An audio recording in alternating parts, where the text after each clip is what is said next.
Kwa jina mimi naitwa Neema Marco Bwangaya. Ni mzaliwa wa kijiji cha Wiliko, kata ya Mloa Bwawani. Juzi tarehe 23 tulikuwa tulikuwa kanisani kwa na ibada ya ubatizo. Kwa tumebatiza, basi upepo ukaanza kupiga.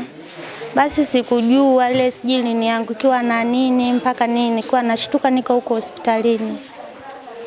Sasa unaendeleaje? Naendelea vizuri, lakini zingine bado, mguu bado sijafanywa bado sijashonwa.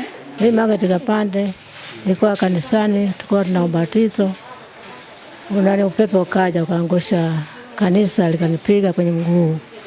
Tena nikaenda Mloa barabarani, wakasema mifupa yako imepasuka vibaya, uende mjini. Tena kuja hapa. Siku hiyo kulikuwa kuna ibada ya ubatizo. Ibada ikawa imemalizika. Wakati wanataka kutoka, ukawa kumetokea upepo mkali. Sasa ule upepo ukawa umeangusha ukuta upande mmoja wa kanisa. Ukawa umeangukia ndani, na wakati huo waumini walikuwa ndio wanatoka kanisani.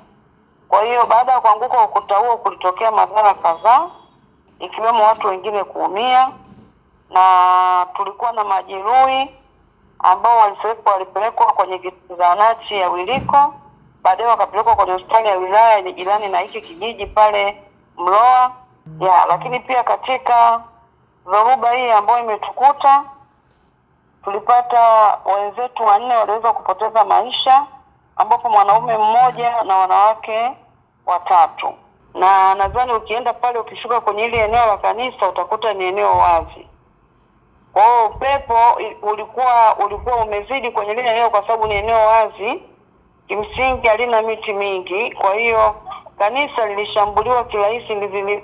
Upepo ulizidi eneo lile kwa sababu ya uwazi huo, na madhara yakaenda kutokea kwenye kanisa pekee. Na kimsingi ile kanisa lilikuwa linakuta pande 4, lakini lilikuwa bado halijaezekwa juu. Isipokuwa kule ndani wao walikuwa wameweka mabati sehemu ndogo tu, wameweka na nguzo kwa ajili ya kuabudu. Ni eneo dogo walikuwa wameweka kwa ndani.